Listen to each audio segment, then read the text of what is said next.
Hi welcome to S V Y Karnataka updates ಚಾನಲ್ಗೆ ಸ್ವಾಗತ ಸುಸ್ವಾಗತ.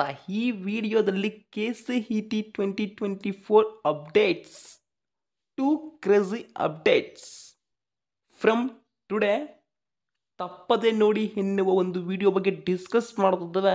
ದಯವಿಟ್ಟು ನಮ್ಮ ಚಾನಲನ್ನು ಸಬ್ಸ್ಕ್ರೈಬ್ ಆಗಿಲ್ಲ ಅಂದರೆ ಈಗನೇ ಸಬ್ಸ್ಕ್ರೈಬ್ ಆಗಿ, ಹಾಗೆಯೇ ಬೆಲ್ ಐಕನನ್ನು ಪ್ರೆಸ್ ಮಾಡಿ, ಆಲ್ ಆಪ್ಷನ್ ಅನ್ನು ಕ್ಲಿಕ್ ಮಾಡಿ. ಈ ವಿಡಿಯೋಗೆ ಒಂದು ಲೈಕ್ ಕೊಡೋದಂತೂ ಮರೆಯಬೇಡಿ ಸ್ಟೂಡೆಂಟ್ಸ್.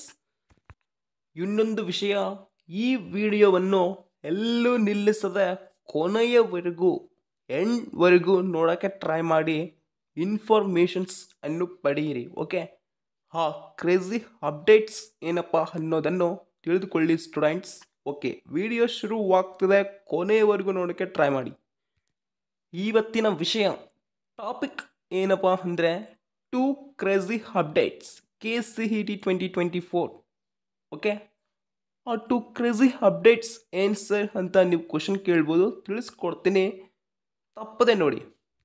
ಈಗ KCET ಸ್ಟೂಡೆಂಟ್ಸ್ ಕಾಮೆಂಟ್ ಸೆಕ್ಷನಲ್ಲಿ ಕಾಮೆಂಟ್ ಏನಂತ ಮಾಡ್ತಿದ್ದಾರೆ ಅಂದರೆ, ಸರ್ ನಾನು ಆಪ್ಷನ್ ಎಂಟ್ರಿ ಇನ್ನೊಂದು ಸಾರಿ ಮಾಡಬೇಕು, ನಾನು ಚೇಂಜಸ್ ಮಾಡಬೇಕು, ಡಿಲೀಟ್ ಮಾಡಬೇಕು ಕಾಲೇಜಸ್ಸನ್ನು, ಇನ್ನೊಂದು ಬಾರಿ ಆ್ಯಡ್ ಮಾಡಬೇಕು, ನನಗೆ ಒಂದು ಅವಕಾಶ ಬೇಕು, ಈಗಂತೂ ಟೈಮ್ ಮೀರಿ ಹೋಗಿದೆ, ಮುಗೀತು.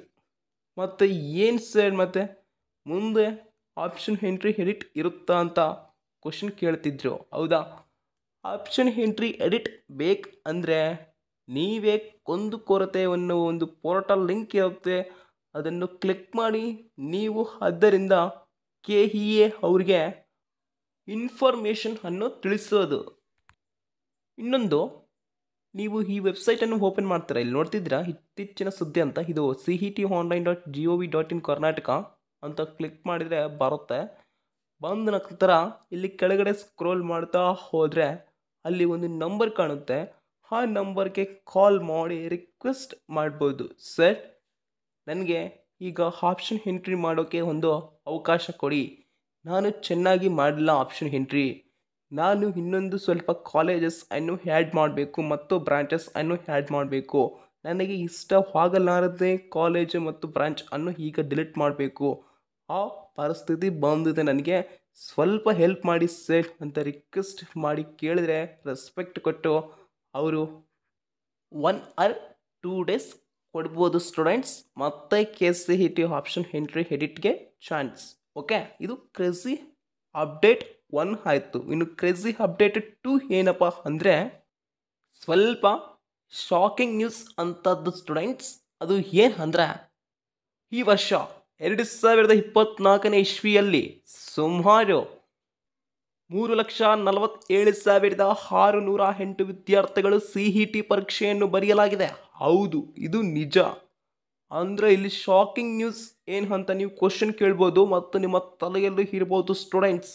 ಅದು ಏನಪ್ಪ ಅಂದರೆ, ಆ 3,47,608 ವಿದ್ಯಾರ್ಥಿಗಳಲ್ಲಿ ಸುಮಾರು 1,27,000ವರೆಗೆ ಇಂಜಿನಿಯರಿಂಗ್ ಕಾಲೇಜ್ ಅಲ್ಲಿ ಅವರಿಗೆ ಅಡ್ಮಿಷನ್ ಇದೆ. ಅಂದರೆ 1,27,000 ಚಿಲ್ಡ್ರವರೆಗೆ ಕಾಲೇಜಸ್ನಲ್ಲಿ ಸೀಟ್ ಸಿಗಲಿದೆ. ಅಂದರೆ ಇನ್ನು 1.5 ಲಕ್ಷದವರೆಗೆ ವಿದ್ಯಾರ್ಥಿಗಳು ಏನು ಆಗಬೇಕಪ್ಪ ಅಂತ ಕ್ವಶನ್ ಕೇಳ್ಬೋದು ನೀವು.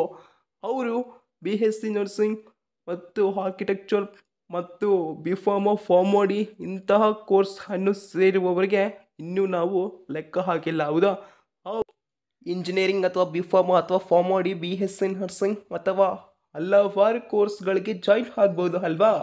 ಹೌದು, ಆದ್ದರಿಂದ ಈ ವರ್ಷ 1,27,000 ಸೀಟ್ಗಳು ಅವೈಲೇಬಲ್ ಇದ್ದಾವೆ ಇಡೀ ಕರ್ನಾಟಕದಲ್ಲಿ ಇಂಜಿನಿಯರಿಂಗ್ ಓದುವ ವಿದ್ಯಾರ್ಥಿಗಳಿಗೆ.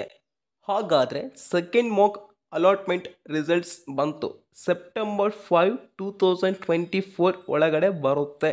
ಟೀಚರ್ಸ್ ಡೇ ಒಳಗಡೆ ಅಂತೂ 100% ನಿಜ ಅಂತ ಹೇಳ್ಬೋದು. ಓಕೆ, ಟೀಚರ್ಸ್ ಡೇ ಇನ್ನೆಷ್ಟೋ ದಿನ ಇಲ್ಲ, ಕೇವಲ 8ರಿಂದ 9 ದಿನ ಮಾತ್ರ ಇದೆ. ಬಂದೇ ಬರುತ್ತೆ, ನಿಮ್ಮ ರಿಸಲ್ಟ್ ಚೆನ್ನಾಗಿ ಬರುತ್ತೆ ಎಲ್ಲರದು. ಓಕೆ, ಸ್ವಲ್ಪ ಜನಕ್ಕೆ ಇಷ್ಟ ಇರಲಾರ್ದೆ ಇರ್ಬೋದು. ಜನ ಅಂದರೆ ಯಾರು? ಸ್ಟೂಡೆಂಟ್ಸ್. ಹೌದಾ, ಸ್ವಲ್ಪ ಸ್ಟೂಡೆಂಟ್ಸ್ಗೆ ಇಂಥ ಬ್ರ್ಯಾಂಚ್ ನನಗೆ ಅಲಾಟ್ ಆಗಿದೆ ಅಂದು ನನಗೆ ಬೇಡ, ಇನ್ನೊಂದು ರೌಂಡ್ ಹೋಗಿ ನೋಡ್ತೀನಿ ಅಂದರೆ try with more than. Okay, ನೀವು ಗಮನಿಸುತ್ತೀರೋ ಇಲ್ವೋ ಸ್ಟೂಡೆಂಟ್ಸ್, ಒಂದು ವಿಷಯ ಈಗ ಹೇಳ್ತೀನಿ ಕೇಳಿ. ಸೆಕೆಂಡ್ ಮಾಕ್ ಅಲಾಟ್ಮೆಂಟ್ ರಿಸಲ್ಟ್ಸ್ ಬರುತ್ತೆ ಅಲ್ವಾ, ಅಲ್ಲಿ ನಿಮ್ಮ ಆಪ್ಷನ್ ಎಂಟ್ರಿ ನಂಬರ್ ನೋಡ್ತೀರಾ, ವೆರಿಫೈಡ್ ಕ್ಯಾಟಗರಿ ಮತ್ತು ಅಲಾಟೆಡ್ ಕ್ಯಾಟಗರಿ ಮತ್ತು ರ್ಯಾಂಕು, ನಿಮ್ಮ ನೇಮು ಎಲ್ಲವನ್ನು ನೋಡ್ತೀರಾ.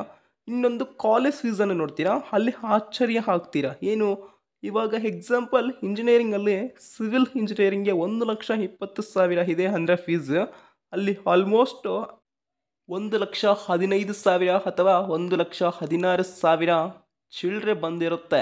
ಹೌದಾ? ಏಕೆ ಅಂದರೆ ಅಲ್ಲಿ 1,16,000 ಚಿಲ್ಲರೆ ನೀವು ಪೇ ಮಾಡಿದರೆ ಇನ್ನು ಕಾಲೇಜ್ ಫೀಸ್ 4 ಅಥವಾ 4,500 ಕಾಲೇಜ್ಗೆ ಕಟ್ಟಬೇಕಾಗುತ್ತೆ ಸ್ಟೂಡೆಂಟ್ಸ್. ಇದು ಓಪನ್ ಆಗಿ ಹೇಳ್ತಿದ್ದೇನೆ. ಓಕೆ, ಈ ವಿಡಿಯೋ ಇಲ್ಲಿಗೆ ಎಂಡ್ ಆಗ್ತಿದೆ. ಇನ್ನೊಂದು ವಿಡಿಯೋದಲ್ಲಿ ಭೇಟಿ ಆಗೋಣ students. Thanks for watching. Like and comment, subscribe ಪ್ರತಿಯೊಬ್ಬರಾಗಿ ನಿಮ್ಮ ಫ್ರೆಂಡ್ಸ್ಗೂ ಶೇರ್ ಮಾಡಿ, ತುಂಬ ಹೆಲ್ಪ್ ಆಗುತ್ತೆ.